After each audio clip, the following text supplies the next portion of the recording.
Welcome to Anchored Adrift. where we're not just one thing. I'm Vasu. I left my job as a corporate lawyer because I wanted to be happy. You might know me as a founder of Happy Turtling, where I help you find your true calling.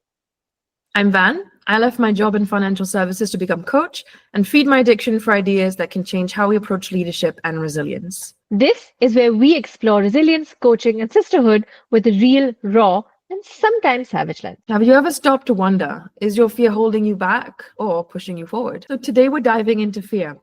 Not just the kind that can hold us back, but also the kind that can push us to grow. And yes, there is a difference. I've been exploring really interesting concepts, Pashad and Yira, and they can really shift how we think about fear. So I'm really excited to tell you about this. At the same time, I feel like I've been talking a lot about Pashad and Yira, or the different kinds of fear. And what's really interesting is that every single time I've brought it up, you get like that reaction of like, oh. So I'm just really excited to see if it does that. But I've been talking about it a lot. And now it feels like something I should talk about more. So this year I came across two different kinds of fear. And I came across it through this book by this lady called Tara Moore. She's a coach. She's well established, and she's written this really impactful book called Playing Big. And so she extracts, she refers to essentially Jewish scripture, or the Old Testament rather. So from there, they identify two kinds of fear, right? And I really like this because it's older wisdom as well. So I think that's something that really spoke to me. So the two kinds of fear, Pashad and Yira, right? So Pashad is the kind of fear that it restricts you. It's the fear of what is projected, the fear of what has not happened yet. I might fail at this. This might be embarrassing, so don't even try. Ooh, this is very risky. I'm not good enough. So all of these fears that we hold within us that kind of make our world smaller, when you act from that space, that's Pashad. And Yira is kind of the opposite. It's like the solve, the balm to this, right? Which is, it's also fear, right? But it's when you are so connected or in presence of what is your potential, right? And you are struck by the awe of your potential and what can be essentially, right? That everything suddenly expands. And it's also fear, right? Because you might get the same sweaty palms, and you might get that same kind of feeling in your stomach of like, oh shit. But the idea is that this Yira opens up your world, right? It introduces a sense of possibility, and that possibility comes from you being like, oh my God, what if this actually worked out? And for me, that was a massive click this year, because when I look back at my life, I can definitely see what are the moments where I acted out of Yira and when I acted out of Pashad, and what impact it's had, because it's been game changing. I look at, like when I decided to move countries, when I decided to get married, when I applied to a scholarship once, and it was a very long shot, and I kind of allowed myself to think bigger. And those Yira moments have every single time been a game changer. And so the exciting kind of thing about it is, what if you learn to act more out of Yira than Pashad? How much more could you expand? Could you expand your world, right? And that that idea just makes me so excited every time I speak about it. Of course. I just listening to you, like I have like all of these thoughts in my head, and like I'm thinking of like situations where I've my fear has, whether it's been a Pashad fear or whether it's been a Yira fear, and like I think that even when I'm like just reflecting on what you're sharing, fear is such a big part of growth, right? Like we always think of fear as something that like makes us feel where it's like, okay, it's not safe to do whatever it is, right? And we have all of these fears. And that can be a valid fear where, okay, there could be something that's actually a threat or something that's actually dangerous, which would be, say, Pashad, the voice saying don't put yourself out there. It's too risky. And there's actually a risk, right? There's actually things that can legitimately go wrong. But then, there's also like this fear of, which is maybe subconscious, where it's just unfamiliar to your subconscious mind, but it's actually something that, like you said, is expansive for you as an experience or something to achieve. And that, that's how I'm sort of looking at it, because whether it's personal or professional, I think these fears show up, in both ways. And like, I mean, I think when you're, when you were sharing these examples, or like these basic examples of yourself and like these big decisions and experiences you had, personally, they can show up in a lot of these decisions, right? Like you said, like maybe choosing your partner, saying yes to that relationship, which maybe is breaking down some of your constructs about what life should be, what a person should be, what partnership should be, you know. And your resistance to say that kind of a relationship, or your acceptance of it, could be, uh, it's going to be pivotal to your life. And like sort of, you could sort of put that into perspective with the understanding of Pasha and Gira, saying, okay, is this fear coming from something that's sort of blocking me because there is something that's not good in this relationship? Or is this something that's just unfamiliar to my subconscious mind, but actually it's expansive and could be a route to like me achieving that dream life? Yeah, I think, see, that the potential of it is immense. One, because we confuse them, right? Like the reaction in your body is the same. And you kind of, when you get that feeling, you're like, okay, just back off, right? Your body communicates to your mind, and your mind kind of feeds into this loop of like, these are all of the risks. And the result, if you kind of don't think about it too much, is that you just back off. And the ability to distinguish between what is Pashad and what is Ira is one of those, that's where there's great potential. Because if you kind of fall into Pashad a lot, it kind of, sometimes it doesn't have to be something that restricts you. It also locks you into a place. It prevents you from moving. Yeah. And this idea that you brought up about how change is always going to be, there's always going to be discomfort and in growth. Yeah. We're so not, I mean, maybe part of us knows that, right? We hear it around us, but you don't feel it in your body. So when you get that feeling in your body, you don't necessarily connect to, oh, this is the discomfort, that this is what's happening. This is what I have to sit with now. Precisely. And so much of what, see, like the when you have to be mindful of what's happening in your body, like the one of the ways, right, to shift from a Pashad state into a Yira state is to be mindful of what's happening in your body, right? Tara Moore talks about this a lot. And so you do a lot of EFT as well, right? And I have zero idea of how that might work. But if I had to be like, okay, listen, I want to make a shift. I want to learn to listen more and understand more what's happening, or even slow down more. Like, how might EFT be something that can tap into that? Tap into that. Got it? Because tap. Yes. No. I that was a good play over there, and now it's just become such a normal part of my vocabulary that I'm not even sure whether I'm metaphorically tapping into something or I'm actually physically tapping into it. But no, yes, thank you so much for that. It makes a lot of sense. Actually, EFT is perfect, for something like this, and helping us sort of both distinguish between Pashad and Ira, and also making that shift. So, for instance, in EFT, we use our fingertips to tap on parts of our face and our upper body, which essentially activates our subconscious mind and helps us balance out our emotions and our physiological, as well as like mental, emotional, spiritual, energetic, all of it, whatever you relate to, our energy system, right? So it helps us balance out our energy system. And that's why when we start tapping, the first thing that we do is tune in to what we are feeling about an issue at hand, right? So if you're faced with a situation, and I'll give you an example for this, like take the example of a solopreneur, right? Who's having a fear of judgment, is avoiding having to market or sell themselves, says I can't sell myself, or I'm not good at social media, right? There are probably fears of judgment. There's probably fears of being seen, maybe fears of like getting too busy if they blow up on social media, right? We don't know. But the situation that they're with is, I'm afraid of marketing myself, or I don't want to market myself. With EFT, you sort of tune into where this fear is in your body. So like you mentioned, checking in with your body. Where is it coming up? What is the story that you're telling yourself? Frame the emotion, identify what the hesitation or the block is. In this case, it would be a fear. And once you identify the fear, we sort of tap to neutralize the charge of that fear. Now, what happens is that emotion comes up. We tap through that emotion and it passes, right? The discomfort of that fear, okay, is reduced significantly. It's neutralized.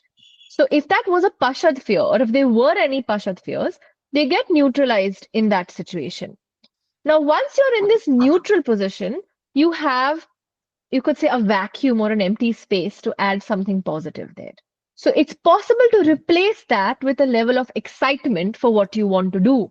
And that's what creates a shift. So then that excitement could perhaps come into the realm of Hira, where if there's anything left of saying, okay, I'm excited to experience this, but what if it gets too big for me?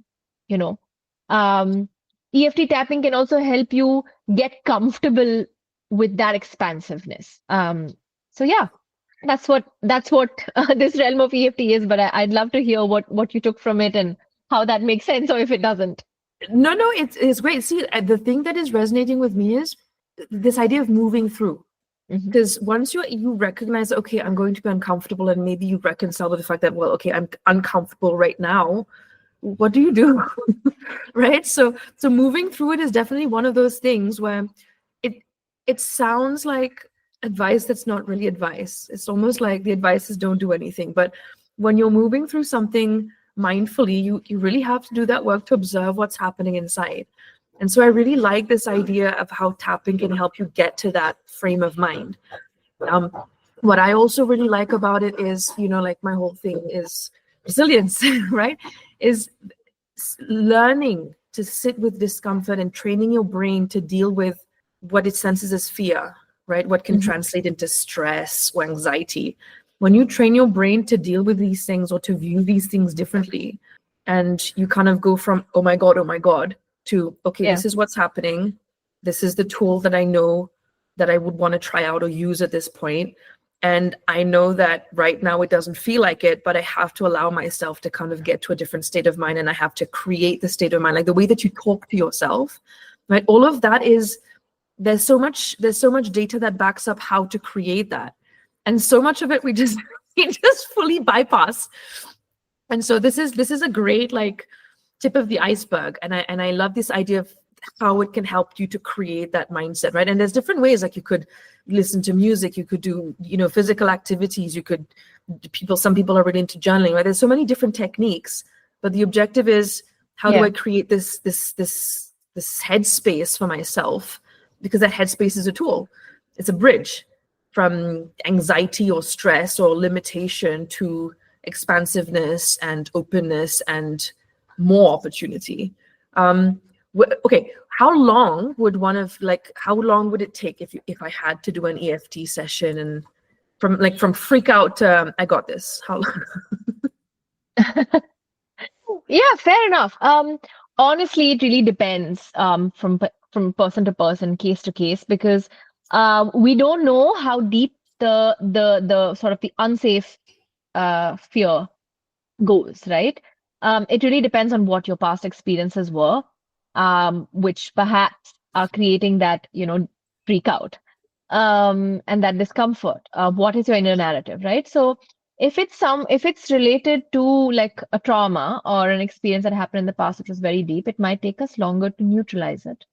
But if it's something that you've already been working on, and all of the methods that you mentioned are very helpful to do simultaneously, right? So if you've been working on it for a while and you're at this stage where I'm like, I'm so ready for the shift and like maybe I just need a boost, it might not take you very long. Typically, when we look at these things, like, I mean, if I know you, if I take your example, give me a kind of a fear that you have that you want to, shift. Okay, so I have a fear of, like, if I'm doing an event or like I'm doing something, I'm like, okay, people are not really interested in this. I'm just gonna like, why disturb people? I don't want to bother people with what I'm doing. This is very self-important of you to keep sending your stuff to people. I have the recent experience that kind of invalidates that fear, but that gut feeling is still there, Mm-hmm. right? I Yeah. know that I have a lot of support, and I know that people are generally quite receptive, but that first instinct still kicks in that, oh, I don't want to disturb people or make a big fuss. Yeah.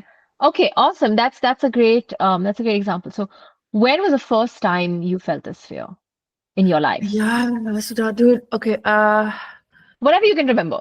It's okay. okay. I'm just like childhood flashbacks. I'm just like trying to kind Yes. of dig into like little bands, kind That's of okay. You can dusty share memories. like No, I'm just like trying to think. I think it's just like a general thing that from my childhood, where the expectation is that children are seen and not heard, kind of thing. You know, like be polite, be nice, don't like don't disturb the adults, kind of thing. Maybe something from there. okay.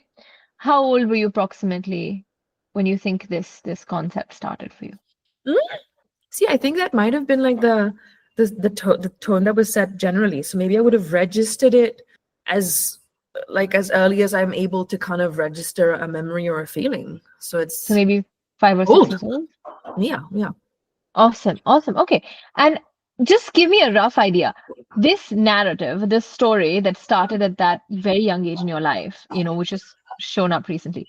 Do you think it's been reinforced? Like, how much do you think it's been reinforced through the course of your life, through different situations? See, this is a really interesting question because I think come a certain point, the messaging you receive from your family, from society, from whatever, the kind of things that might be reinforcing it, like your voice becomes stronger over time, right? Maybe it doesn't feel strong, but you get the option becomes there, like your presence, your mindfulness, like your own self starts to set in.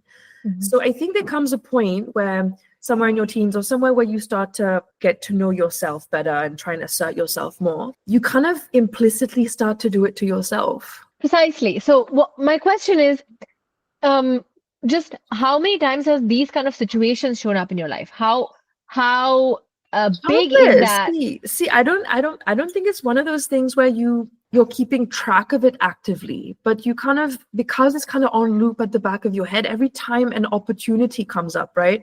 And I've done so many trainings, networking sessions, corporate Yeah. interactions, right? Where I've had so many of these in my corporate experience where you have to put yourself out there a little bit. You have to Yes. tell people what you're doing, right? That in those moments, it's not that I've not done it necessarily, but maybe it's changed the quality of the energy that I might have brought. It's Yes. changed the quality of the information that I may have wanted to share. I think that's the tricky part, because sometimes it's so subtle and it's so nuanced that you don't really pinpoint it as a big thing that's happening as it's happening. But when you kind of create these spaces to think, and this is also something I like and kind of hate about coaching, right? Like when you create this space to think and you look back and you're like, oh God, so Yeah. much stuff So that I so wasn't if even you aware of. so if you were supposed, I mean, if you just took this moment to like, would you say that, because you said you've done so many corporate presentations and all of the work through your life, right? You're probably reflecting on your adult life, but you've got your teenage life as well. So if we had to sort of catch that, young Vandana and the Vandana today, right? How prominent do you think, or how loud do you think this narrative is in your head that I shouldn't put myself out there? And I'm asking you that for us to understand how deep this goes, to understand how much time it could take. Okay, I'm going to try and answer this question, not go on a tangent this time. I think that it is deep and it is present, but it's not present in a way that is alarming. So for the time that it would Mm. take once you become aware Hmm. is maybe not as, because once you're aware, you can start to take some action. But the time that it would take to become aware, I think that's where a lot of the work is, where you have to kind of really dig and be like, okay, well, this is the thing that is stopping me. This is Okay, the fear that I that's hold. that's brilliant actually. So thank you so much. I think the Did I answer journey the question, from boss lady? Did I I'm answer? sorry. Did I answer the question? I was like Yes, you going around did. for a bit. Okay, Yes, you thank you. did. No, you did very well.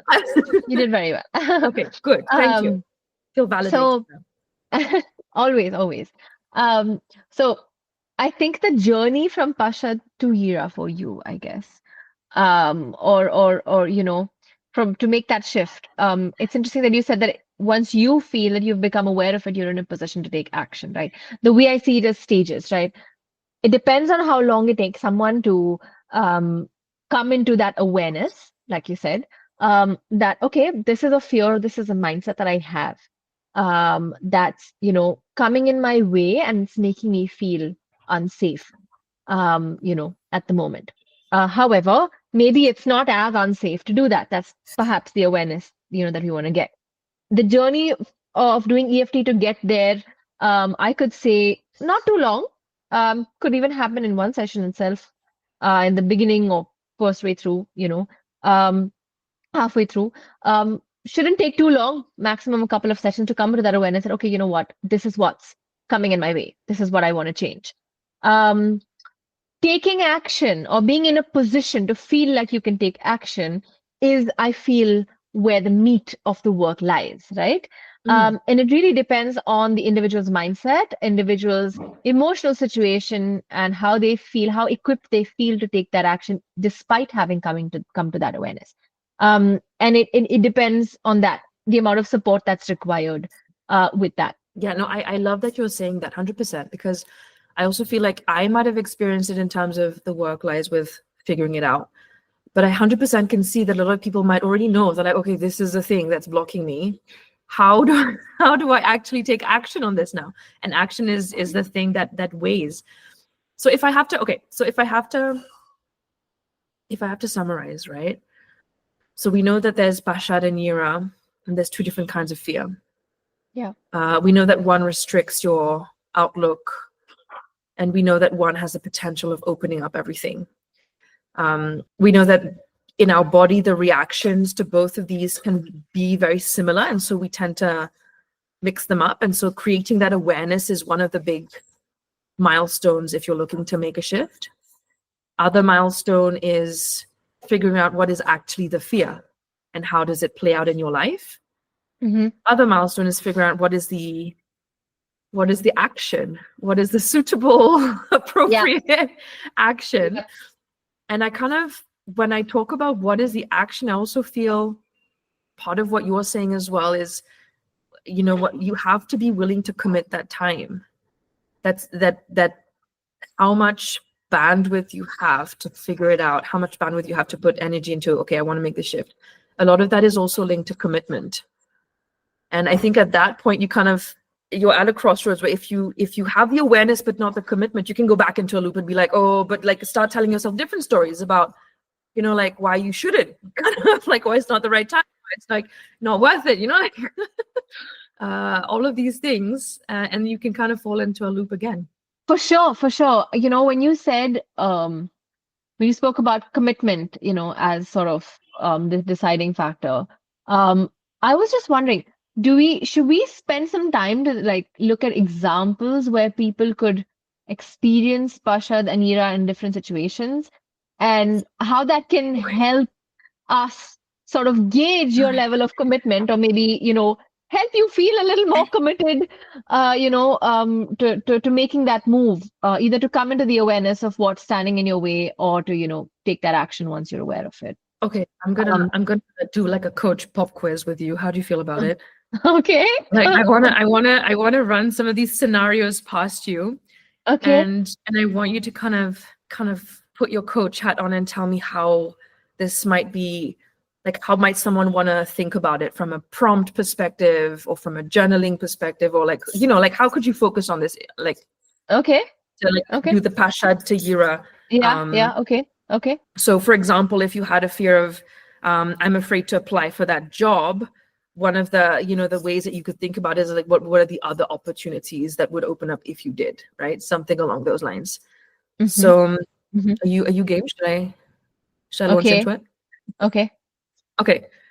Fasida on the hot seat. Okay. I'm afraid that I'm going to screw up this presentation.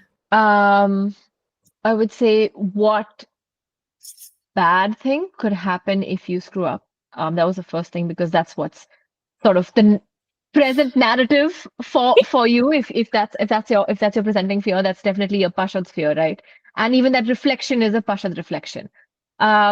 once you've got that out of the way, the year reflection could be, what are the good things that could come out if I mess up this presentation? What are the miracles that could come out, or what could I discover, if I mess up this presentation? And I think at least it puts you in the mindset that it's perhaps okay to make mistakes. So it's okay to mess up the presentation. It doesn't have to be perfect. I also will take a step forward to assume that doing that, to just allowing your brain to think like that will help you feel more relaxed going into the presentation, and you might just make less mistakes. I love that you said that. It makes me so excited when people talk about how you talk to yourself and how that can affect your brain, right? It's what we were saying earlier about how you perceive stress is one of the ways that you can build resilience. And perceiving it as something that is not a threat, but part of the process is one of the ways that you can actively build and not rewire, but like overwrite in your brain. Yeah, That but failure is part of the process. It's not an end game in itself. It's like not the end in itself. oh yeah, but just a small point there. With EFT, essentially what you're doing is rewire. So yes, we can rewire it too. I'm afraid about what people will say if I take this step. I'm afraid of what people would say when I take this step. Okay, like my family is really harsh towards me, and I don't know how to deal with it. Okay. What about the harshness bothers you the most? What's unsafe about the harshness? Again, I would say maybe that's a Pasha reflection. And what is the harshness? How does this harshness benefit me? How does it contribute positively to my growth or me as a person, right? And I'm saying this because I'm actually struggling a little bit with the second the Gira part, and I would love your help with that, because I feel like people would be like, it helps me develop a thicker skin, but is that really helpful? Like, is it not? Like, but again, perhaps if you were to reflect on that, the harshness could help you realize that maybe you just need stronger boundaries, for instance. And it could help you get into boundary work, and it could help you motivate or give you a motivation to say, okay, maybe I need to move out. I need to become independent. It could. And these, again, could be extremely daunting goals and thoughts. But if you think about it, what if I actually got it? What if I could have my boundaries with my family? What if I could feel neutral with whatever harsh comments or judgments they had or opinions they had about me? But I have that distance. I have that independence. I have this life that I've built for myself. Now, I'm not saying it's going to happen tomorrow. I'm not saying it could possibly be easy or fast, but you just open up that realm for yourself. And that means you can at least start chipping away at the iceberg. And as I'm saying this, I think I'm encouraging myself, frankly. I like the chipping away at the iceberg imagery. That's what it feels like to me, honestly. For like the most daunting goals and the most exciting sort of dreams and wishes and manifestations that I have, I've just recently come into this year that I can have goals and I can at least start working on them. And if I don't take the first step forward, I'm still, I'm still behind. And maybe I don't have to win the race if someone's reaching there before me, but I want to complete the race because I still want to reach there. Oh, there's so much of like that imagery that is like sparking so many things for me. I love it. I love it. I love it. Okay. But what I really like is how you introduce the sense of possibility. And so one thing that I would kind of introduce into conversations like this with clients, for example, would also be, what is this fear trying to protect you from? Often you have this fear because you're trying to kind of protect yourself from something. And if you're able to kind of zero in on what is protecting you from, like the fear of rejection, the fear of conflict, right? Yeah. All of those fears, there's, unless you're like genuinely being stalked by a big cat in the jungle and your life is in danger, I feel like there's a way of addressing these fears differently that our operating system, our brain and our body doesn't take us to that place first. It takes us to like fight, flight, freeze, all of that. It takes us to that place first. We're kind of wired to overreact to it. And once you kind of find the courage to neutralize that fear and really face it and sit with yourself and be like, okay, this is what I'm afraid of, suddenly this thing is so much more, the options are like, the options for how to deal with it open up that are not there when you're in that that more reactive state. Yeah, and I think that in itself, I think, takes you to more of a Yira state, right? Because Yeah, if you can actually sit, whether it's EFT, meditation, art, journaling, whatever it is, whatever anything, works. music, whatever works, a combination, anything, just give it a shot. But if you can actually, what they mean by facing your fear is look at that fear and be like, I feel this. I own this. This is happening to me. And this is all of what it means for this fear to be in me. Once you can do that, that's when it automatically starts unraveling, right? And that's not conscious effort you necessarily need to make. Your brain and your subconscious mind are very solution oriented in default mode. All you have to do is look at it and it starts moving. It moves much faster than you think.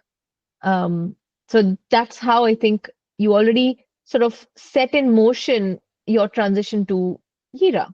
I think you try it like one or two times, at least, with a couple of different fears or situations in your life, and you're already becoming a person who's more courageous and more bold because fear isn't something limiting anymore.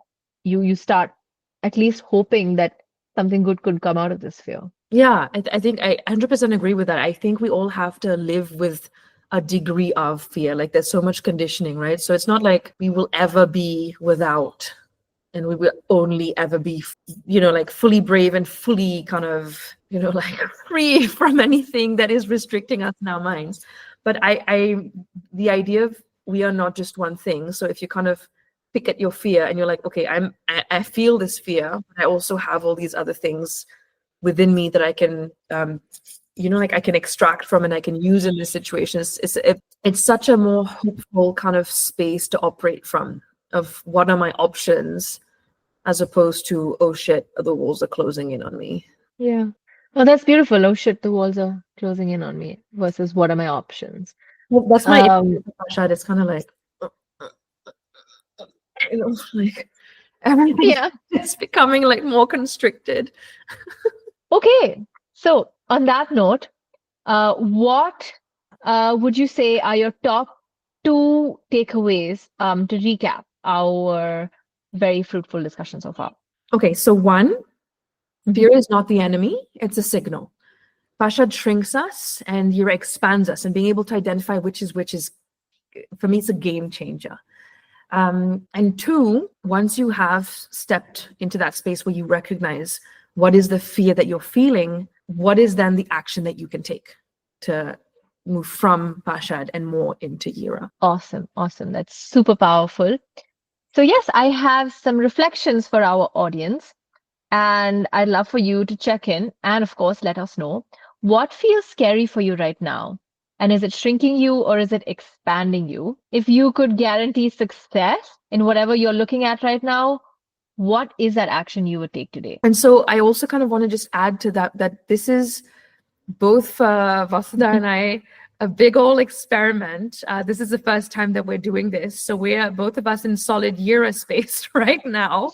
And we would love to hear not just your stories about Pashad and Yira and how you might be handling the different kinds of fears that come up in your lives, but also tell us what you'd like to hear about. Tell us what resonated with you, and tell us how we can keep this conversation going. Oh, yes. So we're going to link Tara Moore's book, Playing Big, in the show notes where she speaks about Pashad and Yira. And we'll also share some references to EFT tapping for whoever's interested and all the details on how you can reach us. And that's it for now. And we'll see you in our next episode of Anchored and Adrift. Well, we're not just one thing.